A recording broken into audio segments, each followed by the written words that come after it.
కొత్తగా చూసేవాళ్ళు మరిన్ని వీడియోల కోసం సబ్స్క్రైబ్ చేయండి, లైక్ చేయండి, షేర్ చేయండి. ఎంత చెప్పినావు ఒకటి జత ఎంత చెప్పినావు? జత 3000 4000 చెప్పారు. 3000 4000 ఒకటి ఎంత 1500 2000.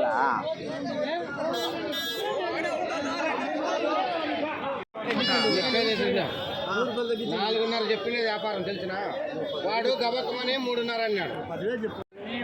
చిన్న పాల పిల్లలు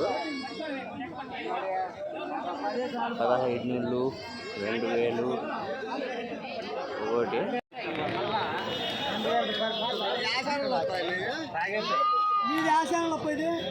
ఇది మన కదిరినా? ఎంత చెప్తావు జత? జత 6000 చెప్పిన. జత 6000 అని కోతులు 3 14 4. ఈ పాలు తాగేటివా?